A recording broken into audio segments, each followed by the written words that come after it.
우리는 이 땅에서 그리스도인으로 살지만 대한민국에서 그리스도인으로 살아간다 할지라도 우리에게는 여전히 유교적인 전통이 살아 있습니다.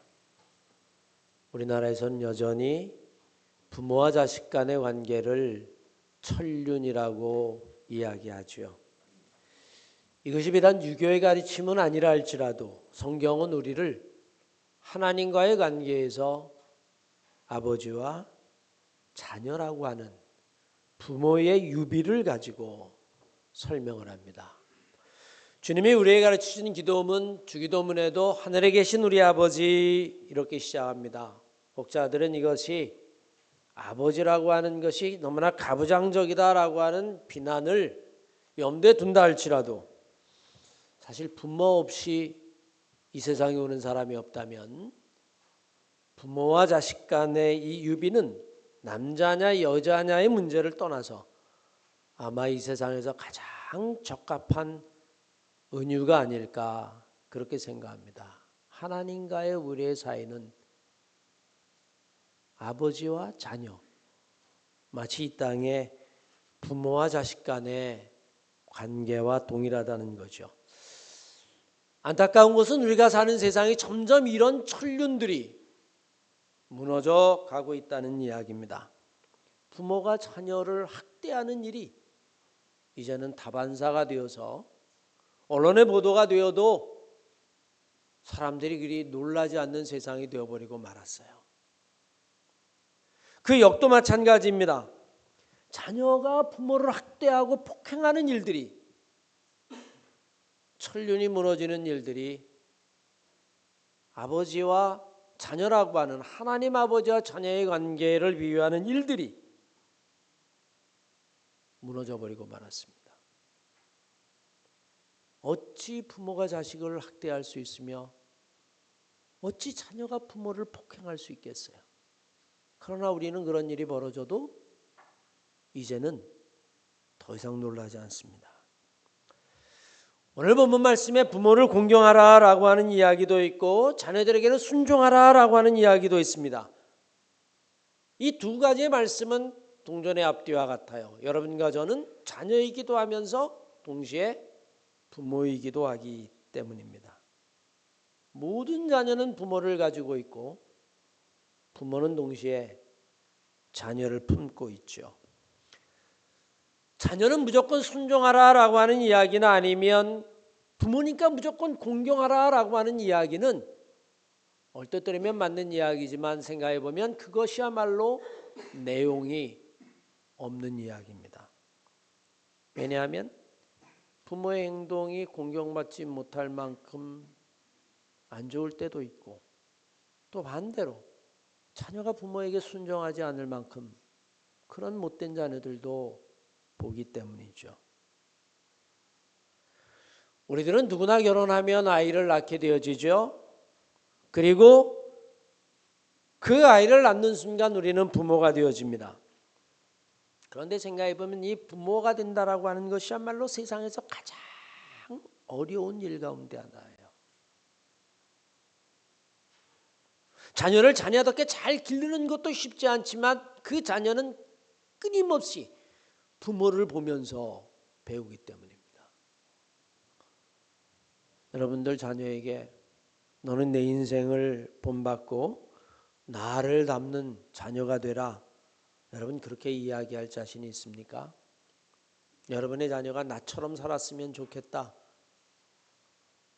그렇게 말할 수 있는 부모가 얼마나 되겠어요? 내 인생을 본받고 내 삶의 가치관을 본받고 그리고 나를 닮은 그런 사람이 되어라 이렇게 말할 수 있는 부모 그렇게 많지 않을 겁니다. 따라서 우리는 부모를 공경하라라고 하고 하는 것을 가르치기 전에 돌아보아 내가 정말 공경받을 만한 부모가 되었는가를 생각해 보아야 할 겁니다. 물론 자격 있는 부모가 얼마나 됩니까? 라고 반문을 한다면 그것도 대답이 쉽지 않겠죠. 저도 과연 그렇게 이야기할 수 있을까 자신이 없습니다. 그러나 부모의 삶이 전혀 공경할 것이 없고 배울 것이 없는데도 불구하고 무조건 공경해야 한다라고 하면 여러분, 이것은 말이 되지 않는 이야기입니다. 우리가 정말로 자녀들에게 부모를 공경하라, 오늘의 말씀처럼 이게 하나님 안에서 뜻이다, 그렇게 이야기하려고 한다면 우리는 먼저 자녀를 어떻게 기를 것이냐, 내가 자녀에게 공경받을 만한 부모가 되어 있느냐 라고 하는 것도 스스로 돌이켜볼 수 있는 그런 신앙과 믿음, 그런 지혜가, 그런 반성이 우리들에게는 꼭 필요할 줄로 믿습니다. 문제는 이게 쉽지 않다는 거예요. 오늘 여러분 설교 제목처럼 가장 어려운 것, 제가 보기엔 부모 되기입니다. 정답이 있을 수도 없습니다. 이것이 좋은 부모다라고 이야기하는 것은 아마 주어진 상황에 따라 다 다를 겁니다. 그러나 우리는 정말로 존경받는 부모, 공경받는 부모, 순종하는 자녀들, 이런 아름다운 가정이 되기 위해서 우리는 기억해야 될 것이 있죠. 먼저 우리의 삶을 자녀들이 보고 배운다라고 하는 사실을 꼭 기억하시기를 바랍니다. 너무나 당연한 이야기 아니에요?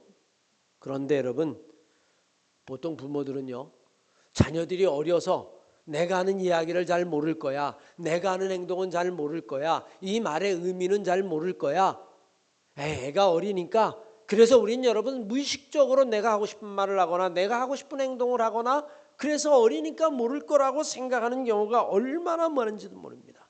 저도 여러분 그렇게 생각했던 것 같아요. 어리니까 모를 거야, 그러니까 신경 쓰지 아니하고 이 아이가 부모의 이 행동에 따라서 어떻게 영향을 받을 수 있는가는 여러분 결코 생각하지 않고 그저 편안하게, 그렇게 편안하게 행동하게 될 겁니다. 제가 중남미 선교회를 갔다 오면서 거리가 머니까 거기는 반드시 미국을 경유하게 되어 있는데, 미국을 경유했다가 여러분 지훈이를 3년 만에 봤어요. 그래서 오랜만에 만나서 밥을 먹고 차를 마시면서 이런저런 이야기를 하다가 깜짝 놀랐습니다. 자기 어렸을 때의 경험들과 이야기들을 이제는 다 커서 하는 거예요. 그런데 그때의 어렸을 때 하는 이야기들을 들었는데 저는 그거를 조금도 신경 쓰지 아니하고 조금도 의식하지 아니하고 내가 하는 행동과 말이 이 아이에게 어떤 영향을 미칠 거라고 하는 생각을 요만큼도 하지 않고 지나간 거예요. 그런데 여러분 그걸 다 기억하고 있다는 거예요. 무섭죠. 그 중에 하나, 여러분 여러 가지 이야기가 있지만 그 중에 하나가 뭐냐면, 제가 춘천에 살 때에, 지금도 그렇습니다만 쓰레기를 갖다가 집 밖에 내놓죠. 아파트에서는 한꺼번에 분리수거를 하는데, 그런데 여러분 제가 살던 그 춘천은 약간 그 골목으로 들어가 있어서 쓰레기차가 나오질 않아요. 그러니까 집에서 쓰레기를 들고 그걸 여러분 저 큰 쓰레기차가 오는 데까지 내놔야 되는데 주로 저녁에 내놓는데, 밤에 이제 그것을 갖다 내놓으러 가는데 우리 집사람이 혼자 가기 무섭기도 하고 그러니까 지윤이를 데리고 나가는 거예요. 그래서 지윤이가 나가면서 그랬다는 거예요. 아니, 우리 집에는 힘센 남자가 둘이나 있는데 이걸 왜 맨날 엄마하고 나하고만 해야 하느냐, 도대체 이 두 남자는 뭘 써먹을 거냐. 맞는 말이죠. 여러분 제가 지금 그렇지 않다요. 지금 그렇다는 얘기가 아닙니다. 지금은 설거지도 하고요, 쓰레기도 제가 다 분리수거하고 그럽니다. 그런데 여러분 그때 그런 생각을 했을 거라고는 눈꼽만큼도 생각하지 않은 거예요. 너무나 당연하다는 거죠. 아니, 쓰레기 버리고 뭐 집안일이라 부엌일하는 건 여자들이 하는 거 아닌가? 그냥 너무나 당연하게 그 일을 얘가 기억이나 할 수 있을까? 그런데 여러분 그걸 아주 생생하게 기억하는 거예요. 이 아이가 이 다음에 커서 이런 이야기를 할 줄 알았다면 저는 쓰레기를 제가 갖다 버렸을 겁니다. 지금 돌이켜보면 맞아, 그 밤길에. 그런데 여러분 전혀 의식하지 않았어요. 비단 여러분 쓰레기뿐만의 이야기가 아닙니다. 개인적인 집안의 일이니까 더 많은 이야기들이 오고 갔지만 놀라는 거예요. 이걸 기억하고 있다니. 그때 그 분위기를 기억하고 있다니. 저는 그냥 애니까 모를 거야. 내 말의 뜻도 이해하지 못할 거야. 천만의 말씀입니다. 자기의 의미대로 자기의 마음속에 그것을 다 기억하고 있다라고 하는 이야기예요. 서산대사가 남긴 말 중에 다음과 같은 시조가 있지요. 눈 덮인 들판을 갈 때에는 모름지기 어지러이 걸어가지 마라. 내가 오늘 걸어간 이 발자취는 반드시 뒤에 오는 사람의 이정표가 될 것이다. 우린 여러분 이것을 단순히 역사 아니면 민족 그런 큰 거대한 남론으로만 이야기할 것이 아니라 어쩌면 모든 부모가 자녀들을 대할 때에 생각해야 될 말 가운데 하나죠. 내가 말하는 것, 행동하는 것, 걷는 것, 집에 들어와서 갖는 태도, 아내에 대한 태도, 그 말투 하나 아이들은 다 보고 기억할 거라는 거예요. 그리고 훗날 그 이야기를 할 거라는 겁니다.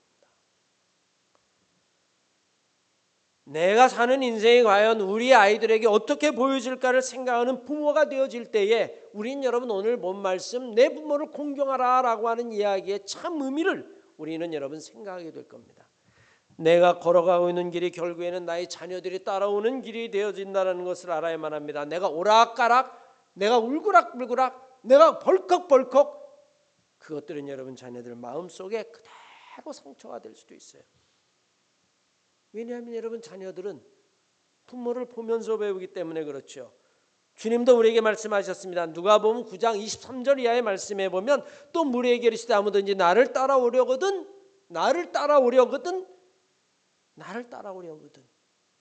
우린 여러분 주님의 길을 걸어가는 거예요.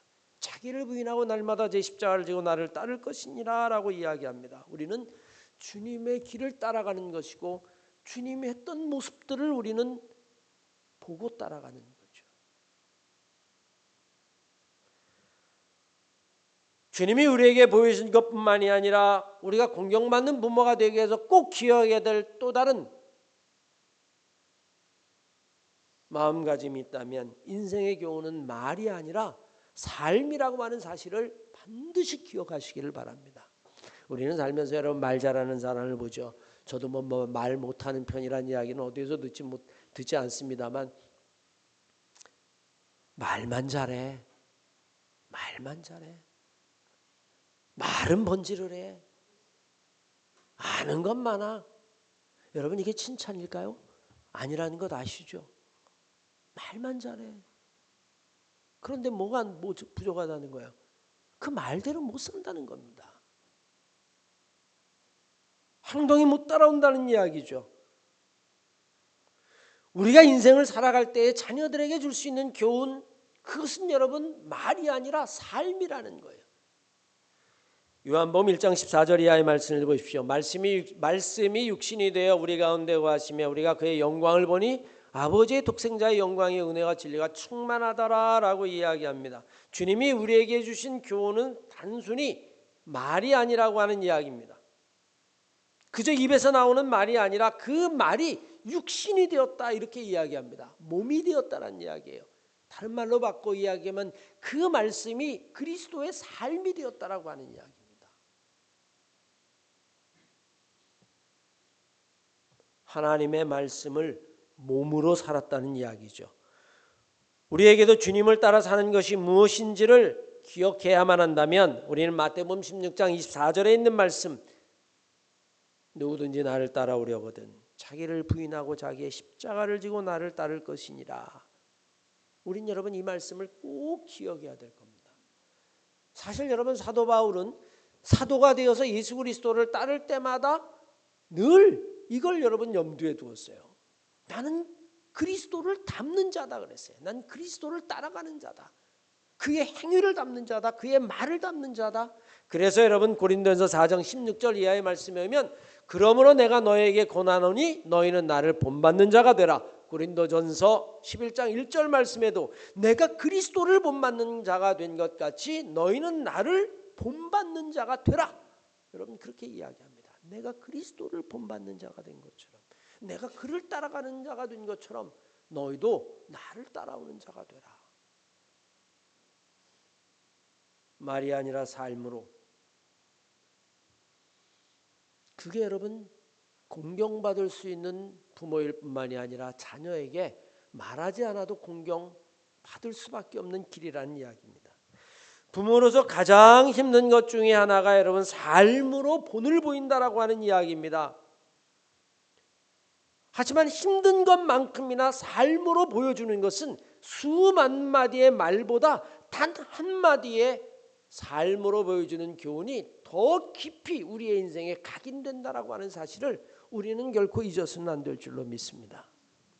여러분 요한복음 13장 12절로 15절까지의 말씀을 보십시오. 성경은 이렇게 이야기합니다. 그들의 발을 씻으신 후에 주님이 여러분 제자들의 발을 다 씻고 나서 제자들에게 들려주는 말씀이죠.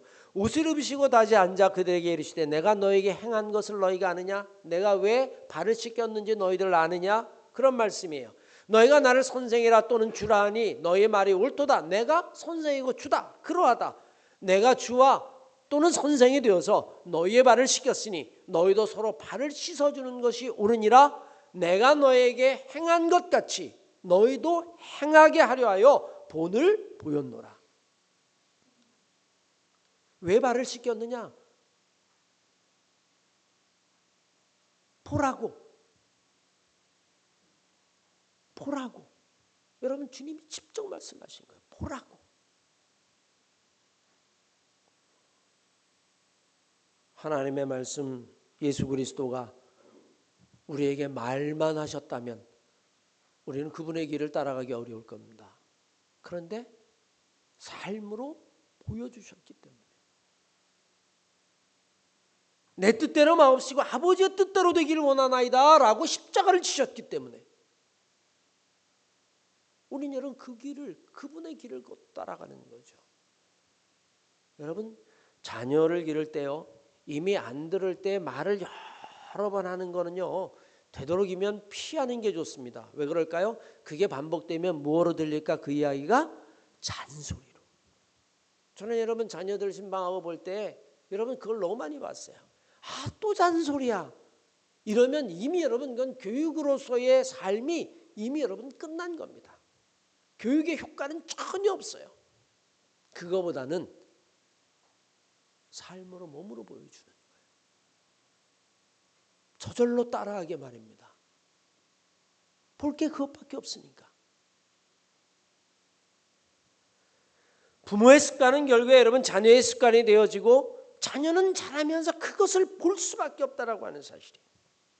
그러니 여러분 삶으로 자녀들을 양육한다는 게 얼마나 어렵겠어요.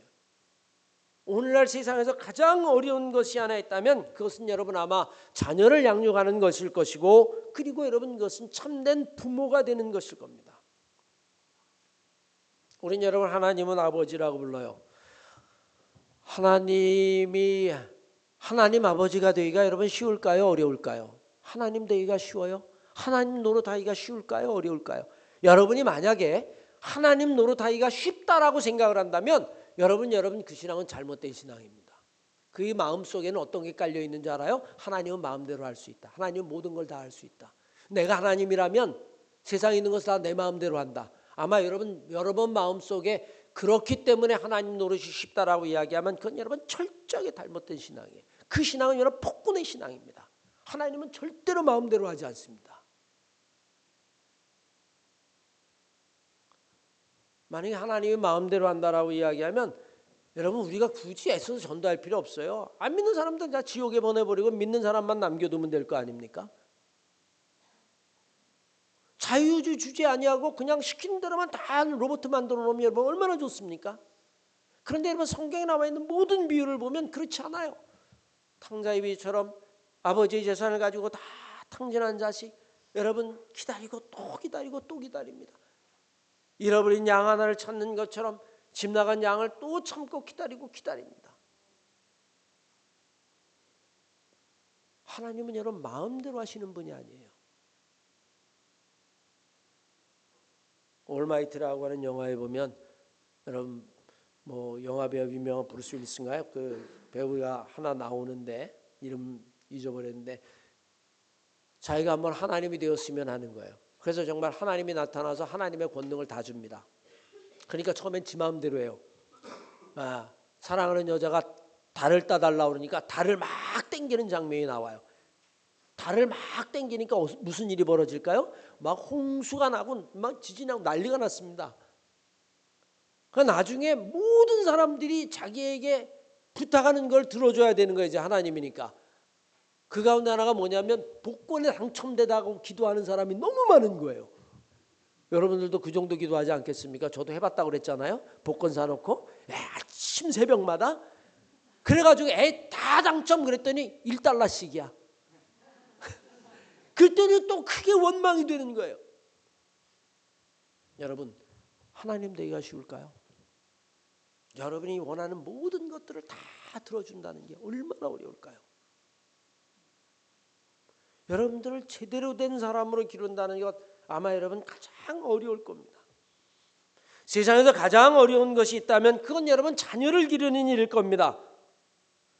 아버지는 훌륭한데 자녀가 그만 못한 경우도 저는 여러분 많이 보았습니다.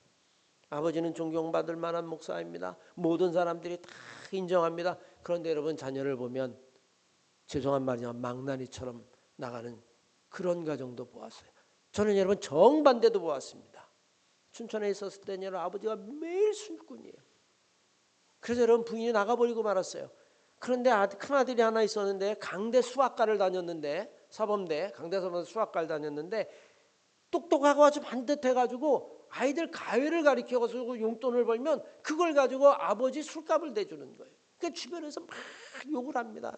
저 아이가 어떻게 해가지고 아르바이트를 하면서 학교를 다니는지도 모르고 그러면서 다 칭찬해요. 또 야 저기는 자식은 반듯한데 저 아버지가 도대체 여러분 어떻게 그런 일이 생길까요? 아버지를 보면 자녀가 반듯할 것 같은데 정반대고 그 반대도 마찬가지고 아버지는 엉망인데 그 자녀는 반듯하고 그런데 여러분 철원에 있는 쪽으로 교사 발령을 나서 나갔는데 그 이후로는 제가 서울로 와서 그 청년의 여러분 사는 삶에 대해서는 더 이상 소식을 못 들었어요. 근데 돌이켜보면 그가 얼마나 많은 상처를 받았을까 하는 생각을 해봅니다. 얼마나 많은 상처를 받았을까. 아르바이트에서 학비를 벌랴 그거로 생활하랴 술 먹는 아버지 용돈 드리랴 얼마나 큰 상처를 받았을까. 우리는 여러분 자녀를 기를 때에 부모가 잘됐다라고 해서 자녀가 잘 되는 것 그것도 장담할 수 없고 그 역도 마찬가지죠. 우린 여러분 그러면 부모와 자녀의 관계 어떻게 일러야 하는지 아주 중요한 교훈이 4절 말씀에 기록되어 있습니다. 또 아비들아 너희 자녀를 노엽게 하지 말고 라고 이야기합니다. 자녀를 노엽게 하지 말고 주의 말씀으로 훈육하고 훈계하고 양육하라. 여러분 그렇게 이야기를 했어요. 사실 여러분 자녀에 대한 가치관은요 시대마다 달라요. 지금은 자녀가 하나 아니면 둘 그러니까 뭐 거의 집안에서 황제처럼 대우를 받지만 저희 어렸을 때만 해도 집안에 4, 5 그 이전의 사람들은 여러분 7, 8씩 낳는 집안들도 굉장히 많았습니다. 또 여러분 의료도 그만 못하니까 지금만 못하니까 때론 여러분 유아 사망도 많았어요. 그래서 집안에 보면 아유 형제가 어렸을 때 죽었다 뭐 사고로 죽었다 이런 일들이 다반사했었습니다. 그러니까 자녀를 예전 지금만큼 아주 소중하고 모든 신경을 쓰면서 자녀를 양육할 수가 없었어요. 그냥 벌러 나가면 때로는 여러분 자녀들끼리 그냥 엄벙덤벙 모여 살면서 거기서 사회생활도 배우고 이렇게 되었죠. 여러분 예수님이 살았던 시대를 한번 생각해 보십시오. 아이들은 여러분 중요한 존재가 아니었습니다. 당시에 로마의 법에조차도 자녀들은 부모의 소유물에 불과했습니다. 부모가 마음대로 할 수 있었습니다. 심지어는 아이를 학대하고 죽여도 여러분 그때 법으로는 처벌받지 않았습니다. 부모로 인해서 자녀가 억울한 일을 당한다 할지라도 그저 내 운명으로 받아들이던 그런 시절이었습니다. 그런데 여러분 지금은 그렇지 아니하죠.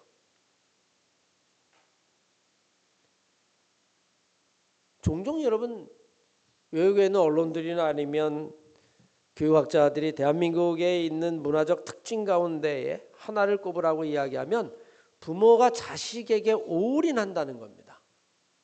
자녀에게 모든 것을 다 해줘요. 무엇을 해야 되는지조차도 다 가르쳐 주려고 합니다. 그 자녀의 인생은 마치 내 것인 것처럼 그렇게 자녀를 양육합니다. 그런데 여러분, 때로는 이게 큰 부작용을 낳죠. 종종 학생들에게 입시 특강을 할 때 보면 정작 학생들은 그 자리에 없어요. 누가 가 있죠?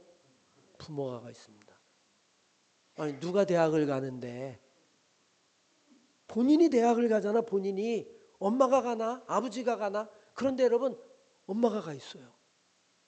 내가 이번에 듣고 오니까 뭐가 어떻다더라, 어디가 쉽다더라. 그 아이의 인생 자체를 부모가 디자인해 주려고 합니다. 결혼해도 부모가 깊이 관계하고 부부 생활에도 깊이 관계합니다. 이해할 수 없다라고 하는 이야기죠. 행여 여러분, 그 이야기에는 네 인생은 내 것이라고 하는 생각이 담겨 있지 않을까요? 그러면서 정작 나와 같은 인생을 살라라고 이야기하기는 자신이 없는 거예요. 성경은 여러분 분명히 이야기합니다. 자녀의 인생은 부모의 소유물이 아니라고 하는 것입니다. 부모가 자기의 뜻대로 기르는 것이 아니라고 하는 이야기입니다. 정말로 우리가 공경받는 부모가 되기를 원한다면 자녀를 여러분 내 뜻대로 양육하는 것이 아니라 오늘 말씀처럼 주의 말씀으로 양육하고 훈계할 수 있는 그런 부모가 되시기를 주의 이름으로 간절히 축원합니다. 내가 정성을 다해 기른다고 해서 여러분 그 자녀가 내 뜻대로 자라는 것도 결코 아닙니다.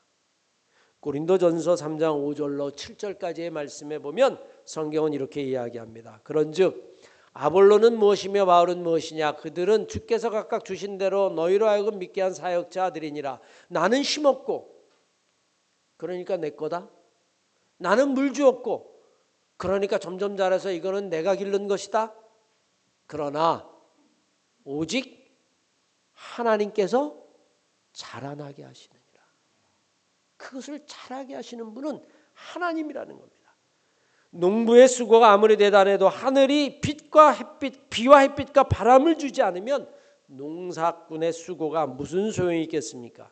우리가 기르는 것 같지만 사실은 하늘이 기르는 것이라고 하는 사실이에요. 부모의 은혜도 여러분 하늘의 은혜라고 하는 사실입니다. 내가 자녀를 양육하는 것 같지만 사실은 내가 양육하는 것이 아니라 하나님께서 양육하는 줄로 믿으시기를 바랍니다. 여러분, 내가 자녀를 기르는 것이 더 잘 기를까요? 하나님이 기르시는 게 더 잘 기를까요? 물으면 여러분 입만 아프죠. 내가 기른다고 생각하면 아무리 잘 길러도 나 이상을 낳을 수가 없어요. 그 이상을 뛰어넘을 수가 없죠. 그런데 하나님이 기르신다라고 믿고 정말 양육하면 나를 넘어서는 정말 하나님의 자녀, 하나님의 사람, 하나님의 일꾼으로까지 무한대로 하나님이 책임지시고 기르시는 줄로 믿으시기를 바랍니다. 오늘 본문 말씀에 보면 훈계라고 하는 단어가 나옵니다. 양육하고 훈계하라라고 이야기합니다. 여러분이 훈계라고 하는 의미를 알면 여러분 깜짝 놀랄 겁니다. 이 훈계라고 하는 단어는 히라보로 누데시아라고 하는 단어인데 여러분 이게 두 가지의 단어를 합쳐놓은 거예요. 하나는 누스라고 하는 단어입니다. 이게 여러분 정신, 마음이라는 뜻이에요. 또 하나는 티데이라고 하는 단어입니다. 무슨 뜻이냐면 딱 똑바로 놓다라고 하는 뜻이에요. 똑바로 놓다. 뭐를 똑바로 놓는 거예요? 정신을 똑바로 놓다. 누데시아라고 이야기하면 누스를, 정신을 똑바로 놓다라고 하는 단어가 그게 훈계예요. 사실 여러분 우리나라 말도 그렇지 않습니까? 아, 저 사람 정신이 똑바로 박혔어. 정상이 똑바로 박혔어.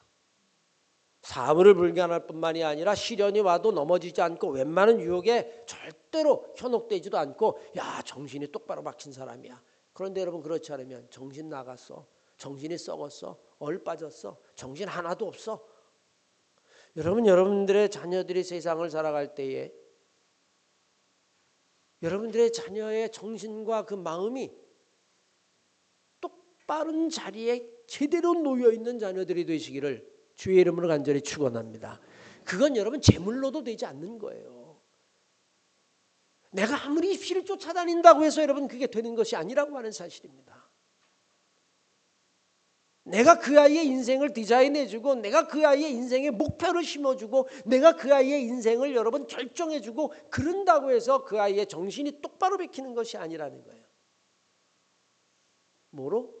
하나님의 말씀으로 양육하고 훈계할 때에, 그럴 때에 여러분 그 정신이 제자리에 놓이게 된다라고 하는 이야기입니다.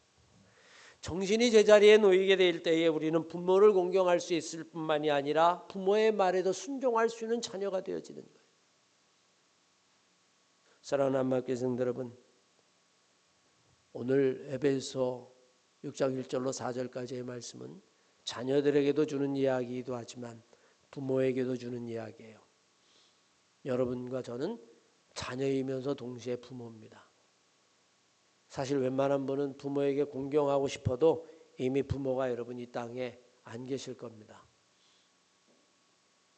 그건 우리가 회개하고 정말 좋은 자녀가 되지 못했던 것들, 효도하지 못했던 것들 안타까워하지만 그러나 우리에게 여전히 남겨진 자녀들을 양육해야 되는 부모의 몫이 있다면 우리는 여러분 어떻게 자녀를 양육해야 할까요?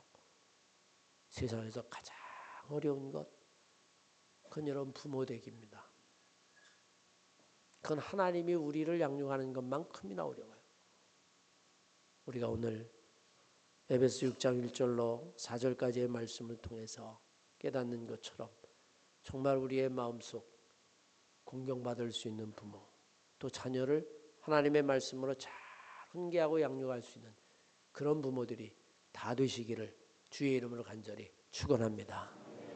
아버지 하나님, 우리는 부모이기도 하면서 동시에 자녀이기도 했습니다. 자녀로서는 부모의 말에 순종하지 못했던 것들을 돌이켜보면 한없이 후회스럽고 더 공경하지 못했던 것들을 생각해보면, 불효했던 것들을 생각해보면 뒤늦게 눈물 지어도 하나님 돌이킬 수 없는 것이지만 그것을 뒤로하고 내가 자녀를 양육한다면 그저 자녀에게 무조건 부모를 공경하라 라고 교훈하기 전에 내가 정말 공경받는 부모가 되어가고 있는가? 자녀는 나를 닮아갈 텐데 내가 말로 그것이 아니라 삶으로, 그리스도의 말씀으로, 예수 그리스도께서 우리에게 보여주신 그 그리스도의 행위로 자녀를 양육하고 훈계하는지를 잘 돌이켜보아 저희들이 공경받는 부모가 되게 하여 주시옵소서. 자녀로서는 순종하고 부모로서는 공경받고 이 가정의 달에 그런 은혜와 축복의 가정이 되게 해 주시옵소서. 예수 그리스도의 이름으로 기도했사옵나이다. 아멘.